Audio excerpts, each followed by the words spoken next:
এটা এটা নিয়ে ধরি। ওই যে কুদ্দুস বয়াতি আছে না, ওরা একটা চমৎকার গান আছে কলে, কোনটা ছেড়ে কোনটারে ধরি, শুনিছেন? শোনেন নাই? আরে এডিটর সাহেব এনে শুনে দেন না, এরপরে তো বাম্বু চলবে বরাবর, এনা সবাই এনার্জি নিয়ে নিক, তাই না? শোনেন। কোনটা ছেড়ে কোনটা ধরি, 10টা মেয়ের সাথে প্রেম করি, এইটাও ভালো এইটাও ভালো এইটাও ভালো এইটাও ভালো, কারে তুই কারে ওহন দিয়া করি, কোনটা ছেড়ে কোনটা ধরি। গানটা ক্যাঙ্কা ভালো না? এনার্জি আসিছে না? হ্যাঁ, কুদ্দুস বয়াতি কলে আমার খুব প্রিয় শিল্পী, বুঝছাও? এবার আসেন প্রথম ইস্যু। আমি গতকাল কইছিলাম না যে আগাম নির্বাচনের ইন্ডিয়ার ইস্যু, বিনা সিকরি কি বলেছিল? দেখান তো এডিটর সাহেব, আবার দেখান। The political parties of Bangladesh are saying this to Mohammed Yunus. Elections first. The reforms are to be done only by an elected government. This is business. ঠিক তার পরদিন বলল ভারতীয় সেনাপ্রধান যে 5 তারিখ নাকি সারাক্ষণ সে ওয়াকার সাহেবের টাচে ছিল। হ্যাঁ, ওর মুখেই শোনেন, নিজের মুখেই শুনেন, এই যে এডিটর সাহেব শুনে দেন। I am in touch with the chief of Bangladesh during the time of when this changeover took place. I was in constant touch with him, and even thereafter, in November 24, we had a video conference also. As far as the military cooperation is concerned, is again going up in the same way. Our officers have moved there for the NDC also. When we talk about the relationship we should talk about when there is an elected government. So as of now, the relationship is with the military is well and perfect. তাইলে ওয়াকার সাহেবের মধ্যস্থতায় যা যা হয়েছে পাওয়ার ট্রান্সফারের, তা Indian সেনাবাহিনীর সাথে আলাপ করে হয়েছে, ঠিক কিনা? এবার বুঝেছেন তো বিপ্লব কখন কেমনে কোনটি গেছে? আমি কই নাই আগে কইছিলাম, কই নাই আগে ক্যান্টনমেন্টে যায়েন না কইছিলাম না? কইছিলাম। এখন বুঝেছেন তো যে মাখা ভাত খাইছেন আর জনগণরে খাওয়াইছেন, তা মাইকা দিছিল ইন্ডিয়া। আর কি কইছে? নির্বাচিত সরকার আসলে সম্পর্ক স্বাভাবিক হবে। আবার শুনেন। When we talk about the relationship we should talk about when there is an elected government. তার মানে বিএনপির সাথে সেটেলমেন্ট হয়ে গেছে, বিএনপি ক্ষমতাতে আসলে তারে আর ডিস্টার্ব দেবে না, তার আগে যত পারা যায় ডিস্টার্ব দেবে, ঠিক কিনা বলেন? এবার আসেন দ্বিতীয় ইস্যু। বিশিষ্ট বাম মোশাহিদা সুলতানা হাঙ্কেরে প্রথম আলো ওটা একটা জুলাই বিপ্লব নিয়ে কলাম লিখেছে, সেটি লিখেছে আনু মোহাম্মদ নাকি এক দফার ঘোষণা দিছিল, আর তারপরেই নাকি হাসিনা পলাইছিল, বুঝাও? লিখেছে প্রেস ক্লাবে হাসিনার পদত্যাগের এক দফা দাবি ঘোষণা করেন অধ্যাপক আনু মোহাম্মদ। ঘোষণার পরপর একটি মিছিল প্রেস ক্লাব থেকে যাত্রা করে শহীদ মিনার অভিমুখে। বিগত দিনগুলোর কারফিউর থমথমে পরিবেশকে পেছনে ফেলে এই মিছিলে অংশ নেয় দলমত, শ্রেণী, পেশা, বয়স নির্বিশেষে সব ধরনের মানুষ। হাসিনার পদত্যাগের দাবিতে ঐক্যমত এবং জনসমর্থন সেদিনই দৃশ্যমান হয় জনসমক্ষে। ওরে বাবা, হ্যাঁ আপনারা জানেন এক দফা ঘোষণা করে ছাত্ররা 3রা আগস্ট শহীদ মিনার থেকে। এই যে না এইটা সাহেব গুগলে এক দফার ঘোষণা লিখে সার্চ দেন তো কি কি আসে। দেখেছেন আনু মোহাম্মদের নাম আছে। দ্রোহযাত্রার প্রধান দাবি কি ছিল? দ্রোহযাত্রা দিয়ে একটা সার্চ দেন না এডিটর সাহেব, 24 ঘন্টার মধ্যে সবার মুক্তি। দেখেছেন? হ্যাঁ, সরকারের পদত্যাগ চাইছিল, কিন্তু সেটা এক দফা ছিল না, মেলা দফা ছিল তার সাথে। এভাবে ইতিহাস পাল্টায় যায়, বুঝছাও? এভাবেই প্রথম আলো তার পক্ষের বয়ান তৈরি করে বামেদের লেগা, মানে রক্ত দিল সবাই আর নেতৃত্ব হয়েছে বামের। এবার আসেন চট্টগ্রামের ওসি নিজামরে ধোলাই দেওয়ার ঘটনা, বিএনপির প্রতিক্রিয়া নিয়ে একটা কথা কয়ে নি। ওসি নিজাম একজন দুর্বৃত্ত পুলিশ অফিসার ছিল। ওসি নিজামউদ্দিনের মা খালেদা মেম্বার, সভাপতি বাংলাদেশ মহিলা আওয়ামী লীগ বড়ইতলি চকরিয়া। এই যে সিআরপি সালাউদ্দিনের পাশের ছবিটা দেখেন, আর একটা ছবি দেখেন ওসি নিজামের। দেখেছেন বন্দুক ধরে আছে কিঙ্কা করিয়া। তখনও কোতোয়ালি থানার ওসি ইনভেস্টিগেশন। 2014 সালে চট্টগ্রাম বিএনপি পার্টি অফিসের সামনে বিএনপি কর্মীদের বুকে ও বন্দুক ধরেছে নিজের হাতে। দেখেছেন? ওরা কিছুই করা হয়নি, ধরে থানার দেওয়া হয়েছে। টানাটানির সময় জামা ছিঁড়িছে। থানার দেওয়া হয়েছে কেন? কারণ ওই ওসি নিজাম হৃদয় তারুয়ার মামলার আসামি যে শহীদদের, কিন্তু ধরে দেওয়ার পর দেখা গেল তার নামে পুলিশ মামলা থেকে বাদ দিয়ে দিছে। দেখেছেন? বাদীকে না জানায় মামলা থেকে নাম বাদ দেওয়া যায় না, বাদীকে জানানোই হয় নাই। এই মামলার তদন্তকারী কর্মকর্তাকে আমি জানবার চাই, আমারে নাম দিবেন, ওর তদন্ত আমি আর আন্দাই দিমু। এই নিজামরে ধরিছে শহীদুল ইসলাম শহীদ নামে স্বেচ্ছাসেবক দলের নেতা এক বীর যুবক, আমার স্যালুট তারে দল থেকে বহিষ্কার করে দিছে। কেন? দুইটা কারণে। দুর্নীতির দায় সাজাপ্রাপ্ত মীর নাসিরের ছেলে মীর হেলাল ছেলেটার বিরুদ্ধে অবস্থান নিছে। দেখেন নেতা তারেক রহমান সাহেবের বক্তৃতা দেন এত পরিষ্কার ভাবে বোঝানোর পরে যারা না বুঝের ভান করার ইতারা দায় দায়িত্ব তো দল তুলো কিলেই দুষ্ট গুরুত্ব শূন্য গোয়াল বোধ বেটার। আর পুলিশ অ্যাসোসিয়েশন বিবৃতি দিছে খুনি নিজামের জন্য ওদের মনে নাকি গভীর সমবেদনা তৈরি হয়েছে। হারাম জাদা, হাজারের উপরে ছাত্র জনতারে পাখির মতো গুলি করে মাইরা ফেলাইছো, 25,000 ছাত্র জনতাকে চিরজীবনের জন্য পঙ্গু করে দিছো। ঠোলার আচ্ছা ঠোলা তোর হৃদয় আছে মাদার। ওই শহীদুল কি বলতেছে শোনেন, যে আমার ছেলে দেখতে দেশ নাই। শোনান এডিটর সাহেব। আমি আমার বাচ্চা দেখতে পারি নাই, আমি আমার বাচ্চার মুখ দেখতে পারি নাই। এ হচ্ছে হোসেন আদম, সাদত ভাইকে যে লাঞ্ছিত করেছিল, আমাদেরকে লাঞ্ছিত করেছিল। জামাতের নেতাকে ধরে শিশু সন্ত্রাসী বলে চালান দিছে 3-3 বার।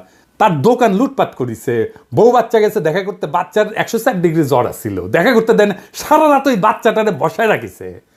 আলিয়া মাদ্রাসা ক্লাস 8-এর ছাত্রের ধরে নিয়ে গেছে, পরীক্ষা দিছে বাচ্চাটা জেল থেকে। এখন ঠোলা অ্যাসোসিয়েশনে হৃদয় বাইরে হয়েছে শালা, 14 জেনারেশনের জাউরা শালা। বিএনপি ভাবিছে ঠোলা দিয়ে ইলেকশন করাবি, তাই পুলিশের থাকতে গেছে বিএনপি। এখন এই শহীদুল ইসলামকে নিজাম সাইজ করবি। এই নিজাম, শহীদুলের যদি কিছু হলে না তো ঠ্যাং কেটে ভেজে খামু কলে আমি। শহীদুল, তুমি ছাত্রদের নাগরিক কমিটিতে জয়েন দাও, তুমি উটি নেতা হবা। তোমার বীরত্বরে স্যালুট আমার। নাগরিক কমিটি করছি, যেটি ইনকা স্পিরিটেড বিএনপির তৃণমূল কর্মীর সাথে বেইনসাফি করবে বিএনপি না তারই নিয়ে নিবা। ওই যে ইসকনের নামে মামলা করেছিল না যে বিএনপি নেতা, তাকে নিয়ে নাও। ওই চট্টগ্রামে হিরোইক ইমেজ তৈরি করতে পারবি। এবার আসেন মিজানুর রহমান আজাহারির তাফসির মাহফিলে গ্যাঞ্জাম নিয়ে কথা বলি। সিলেটে যেভাবে মিজানুর রহমান আজাহারির ওয়াজের শেষে হট্টগোল করে বন্ধ করে দেওয়া হয়েছে, তাতে আমি হতবাক এবং ক্ষুব্ধ। শুনেন তার কথা, শুনেন শেষ দিকের কথা। এই জায়গাটাতে এরকম কেন হইলো? শুরুতে তো এটা ছিল না। এখন আইন শৃঙ্খলা বাহিনী তোমাদের সাথে লাঠি চার্জ করবে, ধাক্কাধাক্কি করবে, তোমরা আমার সাথে এটা হবে এরকম? তোমরা তো ব্যথা পাবা তো। বসো না, সবাই বসতে পারলে তোমাদের কি? বসো। এটা আমি এখন পরিকল্পিত কিছু হতে পারে এই ধারণাও করতে হবে আমাদের। লক্ষ লক্ষ মানুষ বসে আছে, তোমরা একটু শান্ত হবে না? হ্যাঁ, বসো। আর 2 মিনিট একটু কোঅপারেট করো। 2 মিনিট একটু কোঅপারেট করো। জি পুলিশ ভাইরা, হ্যাঁ আস্তে আস্তে, জি বসে যাবে। হ্যাঁ ঠিক আছে, 2 মিনিট। এই বিভাগে আমার আর আসা হবে না, আমি একবারই তো আসলাম। সো যা বলার তো আমি এখনই বলতে হবে, এমন না যে আমি আবার সুনামগঞ্জে আসবো, হবিগঞ্জে আসবো। খুবই গুরুত্বপূর্ণ কয়েকটা কথা আমি রাখবো তোমাদের সামনে। বসো, শেষ করে দিব। এই তো আর 10 মিনিট সময় আছে আমার হাতে। বসো। মাশাআল্লাহ, এই ঠিক আছে। আমি কলে এখানে এক বিশাল ষড়যন্ত্রের গন্ধ পাইতেছি। ঘটনা ছোট, রাজনৈতিক গুরুত্ব অপরিসীম। আজারি সাহেব নিজেই কইছে যে সামান্য জায়গায় একটা অল্প কিছু লোক এই কাজটা করেছে। শুনেন, পুরো লক্ষ লক্ষ মানুষ, আমি তো দেখতে পাচ্ছি কত লক্ষ লোক হয়েছে। একটা জায়গায় কোনো সমস্যা নাই, এখানে কয়েকশো ছেলে পেলে এই ধাক্কা ধাক্কি। না নিজে শুনতে পারতেছো, না অন্যকে শুনতে দিচ্ছ, না আমাকে বলতে দিচ্ছ। কি করতেছো তোমরা? এগুলো কি করতেছো? আমি আজকে just as a gesture of goodwill, আমি নামটা কইলাম না কে করিছে, কয়া দেবো কিন্তু কে করিছে এইটা। এই হট্টগোল হয়ে কেন সুষ্ঠুভাবে শেষ করতে পারলেন না তাফসির মাহফিল আজারি সাহেব? কারণ বিএনপি নেতারা প্রকাশ্যে বলিছে মাহফিলে আজারি সাহেব হেস্তনেস্ত শিকার হবে, এটা কইছে বিএনপি নেতা। সত্যি কথা, আমি ব্যানে করছি না। এই যে শুনেন, রহমান আজারি বক্তব্য রাখে বিএনপির বিপক্ষে, এত সাহস সে কোথায় পায়? আপনি এই জামাতের পক্ষে কথা বন্ধ করেন, নাহলে দেশের মানুষ যেভাবে আপনার এই যে মাহফিল করে, মাহফিলে কিন্তু আপনি হ্যাস্ত শিকার হবেন এই মুসলিম লীগের কারণে।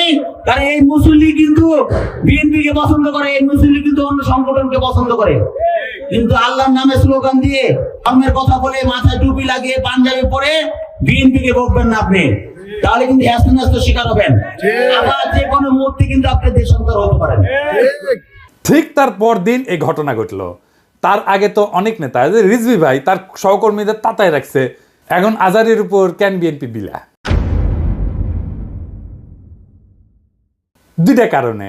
এক, বিএনপির তো জমায়েত করতে টাকা খরচা হয়, এমন কোনো বক্তা নাই যার বক্তৃতা শোনার জন্য লাখে লাখে মানুষ যাবে। খালেদা জিয়া বা তারেক রহমান আসলে যাইতে পারে, কিন্তু দেশে আছে এমন কোন নেতার বক্তব্য শুনতে এখন আর যাবে না লাখে লাখে লোক। আর আজহারীর বক্তব্য শোনার জন্য স্মরণকালে সর্ববৃহৎ সভা হচ্ছে, যেটি যাচ্ছে সেটি হচ্ছে। এটা গা টাটাইতেছে বিএনপির। জনসমাগম মানে ক্ষমতা, বুঝছাও? আমাদের ভিডিওর ভিউ গেলে ক্ষমতা, আমাদের পোস্টের লাইক শেয়ার ক্ষমতা, এই ক্ষমতাকে বিএনপি চ্যালেঞ্জ মনে করছে। আর 2 নাম্বার, ইন্ডিয়ার ডরায় জনপ্রিয় ইসলামী বক্তারে, এই জন্যই তারা চড়াও হয়েছিল মৌলানা দেলাওয়ার হোসেন সাইদের উপরে। আজহারী সাহেব ইভেন বিগার থ্রেট তাদের জন্য বড় ভয়, কারণ সংঘবদ্ধ মুসলমানে তাদের ভয়।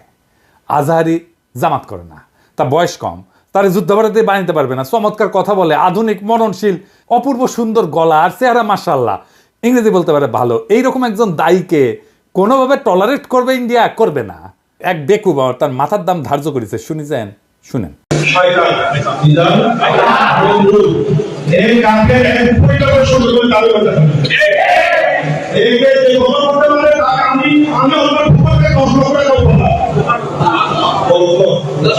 দেখেছেন তার জানের উপরে উঠে গেছে। পুলিশকে করছে ওই হারামজাদার এখনই ধরে প্যাকেট করেন, ওই যে কইছে 10 লাখ টাকা দিবে ও প্যাকেট করেন। বিএনপি নেতারাও খুব অপমানজনক ভাবে কথা কইছে যে আজহারী হুজুরের পিছে লাগিছে। দেখেন দুদু ভাই কয় আজার নাকি মাজার কি যেন আছে, দেখেন শুনেন। ওই যে কে যেন আজহার নাকি মাজার একজন আছে। দুদু ভাই, আপনারা যে বিএনপির দুদু বলে এটা জানেন? হ্যাঁ, দুদু দুদু, বুকের দুদু, বুকের দুদু নাম বিকৃত করেন কে? বেদবি কুটি থেকে শিখেছেন। আপনার কর্মী আপনার কথা না শুনে আজহারী হুজুরের কথা শুনবি? এটা জানেন না তো? কর্মীর সাথে তো যোগাযোগ নাই, জিজ্ঞেস করে দেখেন। আজহারী হুজুরের নাম শুনলে কয়বার সালাম দেয় শুনেন, আর আপনার পিছে যে কি কয় শুনেন। নিজেরা বেশি হারকুলিস ভাবেন না, বুঝছেন? উগলের দিন বাগে খেয়েছে। আওয়ামী লীগ আমলে ওয়াজে এসে আওয়ামী লীগ নেতারা চড়াও হইতো না, দেখেছেন না? চড়াও হইতো না, এখন বিএনপি নেতারা চড়াও হচ্ছে। এই যে দেখেন, এটা আমার শহরে বগুড়ায় মৌলানা বজরুল রশিদ মিয়া, আমি কলে খুব পছন্দ করি, খুব চমৎকার একজন আলেম, কলে খুব সুন্দর ওয়াজ করেন, উনার উপরে চড়াও হয়েছে। মিজাজ খারাপ হয়ে গেছে দেখে। আর চড়াও হয়েছে কে? আওয়ামী লীগের পান্ডা মোহনের ভাই বিএনপি নেতা বাদশা, 2 ভাই 2 দল করে, এক ভাই আওয়ামী লীগ, এক ভাই বিএনপি। ওর ভাই বগুড়া শহরের কোনো জমি বাকি রাখে না, এই যে মোহন দখল করেছে, 2 ভাই দল করে সিস্টেম কইরা এখন আরেক ভাই রাজত্ব চালাইতেছে বগুড়ায়। এটা আগা 5 তলার দুর্বৃত্ত ফ্যামিলি। শোনেন কি করিছে। কিসের ভাষা ভাই? আমরা আমার দেশে থাকি না। আমরা দেশে থাকি না। হ্যাঁ, ঠিক আছে। আপনি বলেন কেন যে আল্লাহু আকবার একবারই তো ছাড় দেয় না? আমাদের প্রত্যেকটা এই প্রোগ্রামে দেখো না। না, এই জায়গাতে আমি কি বুঝতে পারছি চাকে শোনেন। না এখানে যে কোরআন শরীফ তেলাওয়াত হলো, একবারই দিছে আল্লাহু আকবার, হাম্মাম করে আর দেয়নি, এটা ঠিক না। তার মানে দিছে তো? না, তার মানে দেয়নি, দিছে তো। একবার দেখ 10 বার দেখ দিছে। আপনারা কোন আওয়ামী লীগের মধ্যে দিছে? আপনি তো বললেন একবারই দিছে আর দেয় না, এটা তো ঠিক না। আমি একটু আমার প্রধান বক্তার সাথে দ্বিধার করেছিলাম যে উনি বলতে চেয়েছিলেন যে একবারই হাম্মাম সাহেব বলছেন, এটা তারপর কি বলছেন আমি আসলে এই করি, যখন বলছে একবার বলেছেন আমি সেটাকে দ্বিধার করেছি। আমরা ইসলাম কারো ব্যক্তিগত সম্পত্তি নয়, ইসলাম সকল মুসলমানের সম্পদ। কেউ যদি মনে করে এটা আমার ইসলাম আমার একাধিক আর করো না, এটা তো সঠিক না। যারা ক্ষমতার থাকতে যা করেনি, এরা ক্ষমতার যাওয়ার আগেই তার সাথে বেশি করতেছে। তোর কোন কথা ঠিক কি না? রাধা বাদশাহ আউট হয়ে গেছে। মাহফিলে যারা যাবেন, কোন রাজনৈতিক নেতা যদি আলেমের সাথে বেদবি করে না, একেবারে পায়দা ফেলাবেন, পারমিশন দিলাম, আমার নামে যেন কেস দেয়, আমি কয়ে দিছি। আর হুজুরেরা আপনাদের বলি বেদবি নিয়েন না। আপনারা কোন আক্কেলে এই সমস্ত রাজনৈতিক দুর্বৃত্তদের ওয়াজের মঞ্চে আপনাদের পাশে বসতে দেন? ওদের সেই যোগ্যতা আছে আপনার পাশে বসার? পাবলিকে তো আপনার ওয়াজ শুনবার এসেছেন নাকি? ওই গুলো ক্ষমা দেখবার আসছে, তা তো আসে নাই। আমি দুঃখিত, মুখ খারাপ করলাম, হুজুর বেয়াদবি মাফ করে দিয়েন, কিন্তু এ তো মেজাজ খারাপ হয়ে যায়। তো আপনি কেন ওগ্রে পাশে বসান কেন? আপনার ওয়াজের জমায়েতের ফুটেজ খাবার আসে, ওই হারামজাদা নিজেরা দেখলে তো পাবলিক আসবে না, কথাও কবার পারে না। আপনার ওয়াজের জমায়েতের ফুটেজ খাবার আসে, এটি এসে সে দেখায় যে আমি মেলা বড় নেতা। এগুলোর পাত্তা দিবেন না, দাবরানি দিবেন, সাইজ হয়ে যাবে। ওয়াজের দিন তারিখ যেদিন ফাইনাল করবেন ওই সময় খুঁয়ে নেবেন মঞ্চে, যেন কোনো রাজনৈতিক নেতা না উঠে। এই হারামজাদাগুলো সেকুলার সাজে কয় যে ধর্মকে রাজনৈতিক উদ্দেশ্যে ব্যবহার করা যায়। তুই উঠিস কেন ওয়াজের ইয়েতে? তুই রাজনীতি করিস তো, তুই ধর্মকে ব্যবহার করিস কেন তাইলে? তুই উঠিস কেন ওয়াজের স্টেজে, মঞ্চে? কোনো রাজনৈতিক নেতাদের বক্তব্য দিতে দেওয়া যাবে না। ওরা কয় না নির্বাচনে আসেন, রাজনীতিতে আসেন, কয় না। হ্যাঁ, এই যে দুদু ভাই কইছে, এই যে শুনেন, ভাইরে রাজনীতি করবেন স্বনামে আসে, আড়াইলে আপনার লাগে রাজনীতি করে। এবার কইবেন তুই এটা ওয়াজ কর, নিজে নিজে কর, দেখি দেখি হাউ মেনি প্যাডিতে হাউ মেনি রাইস, পারিস নাকি দেখি। আগামীর বাংলাদেশে রাজনৈতিক দুর্বৃত্তদের ঠাঁই নাই। হাজারো ছাত্র জনতা এমনি এমনি তাদের জীবন দেয় নাই। আমরা নতুন রাজনীতি চাই, আমরা নতুন কণ্ঠস্বর চাই, আমরা ফ্রেশ জিনিস চাই, সেকেন্ড হ্যান্ড মাল না। ইনকিলাব।